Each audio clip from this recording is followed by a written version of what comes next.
Hope you're all going well today. Now, you were here, you heard the explanation of the time, Mr. Christie. I did indeed. 10 minutes. Good on you. Thank you. The time is now yours. Yep. Well, briefly, my written submission is rather brief. I'll speak to that submission, which is rather longer. But just to read out for people who may not have seen my written submission, my submission is do not go ahead with the project if it is not viable without changing the EPA's draft decision on nutrient management.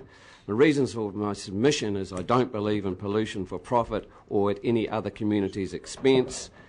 And I seek the following from the Council: to come up with a first world plan which doesn't involve polluting waterways and land, or forget the dam. So I will basically speak to that, starting at the point that water storage does have many advantages, but the cost for this one appears to be too high. I'm not talking about that in dollar terms. What I'm talking about here is it appears that the cost of this dam is actually the cost of pollution of land and water. When we hear statements from the likes of HBRC and when we hear statements like nitrate sanity checks, I've got to think, well, who's actually in their right mind here? We're coming up with a plan which appears it's only going to be successful if it pollutes. Millions of dollars spent on a plan which is only going to work if it pollutes. Not very sane to me. Not very sane to expect ratepayers to actually put money into a plan which is actually looks like it will pollute their land and water. Not very sane there at all. In fact, the key to success for this plan seems to be that it pollutes. If this plan was a parrot, it would be a dead parrot and it would have fallen off its perch long ago. But it's been propped up. It's been plain to anybody who's just cast their eye over this for a long time that this plan is based on pollution. If we had figures, 450% increase in nitrates in the Waipara River, 250% increase in the upper Tuki.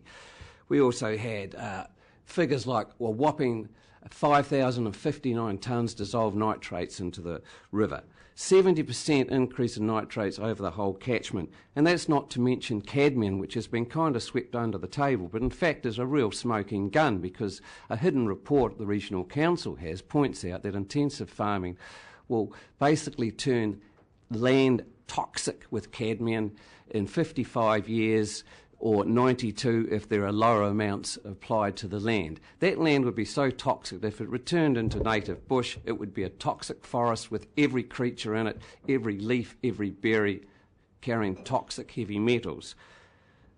That has been swept under the carpet. The Regional Council's response to this obvious pollution problem with their plan was to send out the super salesman, Mr. Andrew Newman. And Andrew is a great salesman. He could be running Amway, he could sell vacuum cleaners, he could sell snake oil, he could sell anything, because he's been out there in the public telling them win-wins, you can have your cake and eat it too, it's great for the environment, it's great for money. Whereas the true message, if we were really, really honest, it would be more Orwellian. It would be profits by pollution, progress through pollution. This is the sort of message which has gone out there, but in disguise. Been telling people they can have their cake and eat it too. Young and old have been told that, and I think that's particularly cruel to the little children, because it took me a while to get over it as a kid. This has raised expectations, and now people are a little bit upset when they find that they may not be able to go ahead with their dreams, as pointed out to them, because there is a problem. It pollutes, and the Board of Inquiry has said it pollutes, and now there's a challenge to that, which I think is just unbelievable. What we have seen from the Regional Council from the beginning is seeking a licence to pollute. It really, and that licence to pollute is to solve economic problems which are within the farming community. I mean, can farmers farm without polluting under this scheme? Well, Willie Lefferink of the Federated Farmers down south has actually set up a farm where he doesn't pollute, surprise, surprise. Now, so if Willie down south can set up a farm which doesn't pollute, why can't Tom, Dick and Harry up here do the same thing? Well, what Willie says, you don't want to pay too much for your farm. But that's the real problem, isn't it? Farms are overvalued. Farms are based on capital gain, not production. And what's that do? It locks up capital. It's lack of equity in the farm. It's tight margins. There's no spare capital to put on top of buying your farm environmental controls. And the regional council has gone out of their way to get around that. They've basically said, we will allow this capital gain, which is basically land speculation, by allowing pollution. That's where it appears very clearly to me. Now, the economic spin-offs get talked about too. What's a bit of pollution if we've got all these economic spin-offs? I mean, we all want jobs. That's great. You know, and we like to see a more vibrant Hawke's Bay.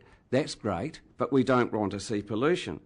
Well, you know, if the dam is built, the environment will pay its pound of flesh to the economics. There is the footprint of the dam, which will kill 300-year-old trees, displace native habitat, some of it endangered, not to mention birds in braided rivers, and not only to mention the birds on the braided rivers, but coastal erosion with lack of shingle reaching the coast. So people will pay the price, and the environment will pay the price without needing to pollute the river or land. I'd say if the dam cannot be built without leading to pollution of land and water, it is a third-rate plan.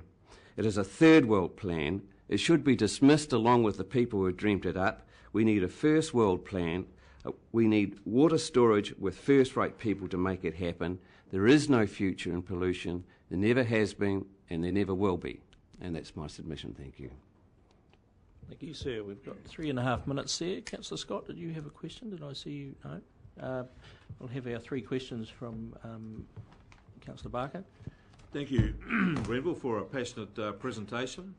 Could I ask you 3 questions? Firstly, is do you think the Regional Council must exercise the highest standards of fiduciary duty when making the decision about investing $80 million into the dam?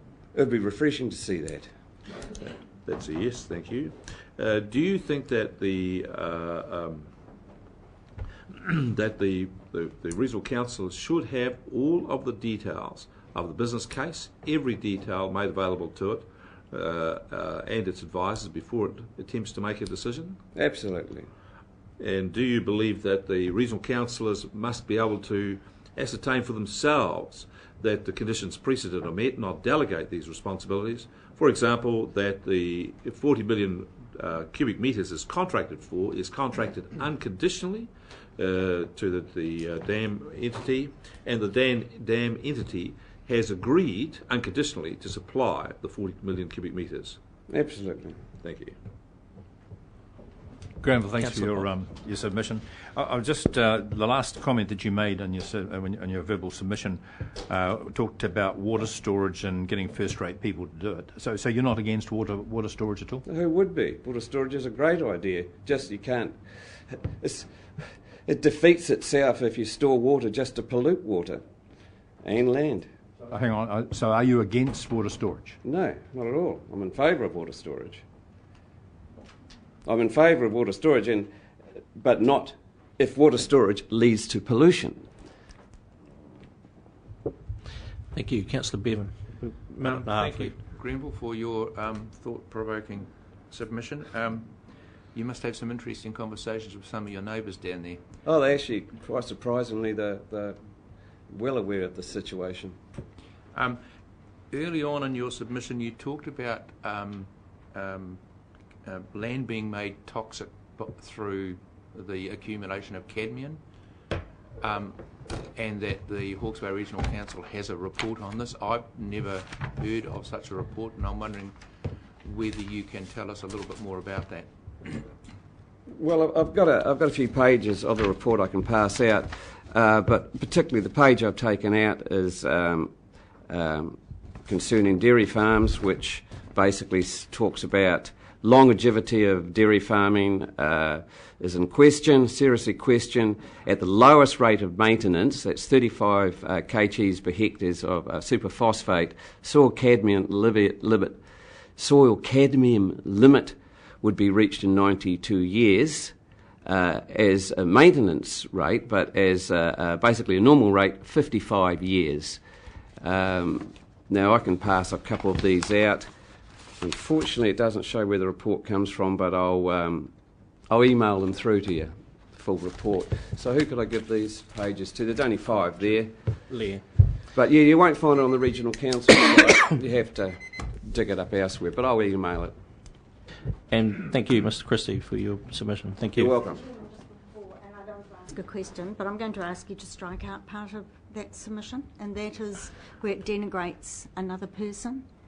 No submitter actually should be able to, in this chamber, speak unfairly of somebody. So, yeah, disagree with, fine, but to start using personal insults Who's that, sorry? is not allowable. So I would ask you to strike that out. Who have I please. insulted, sorry?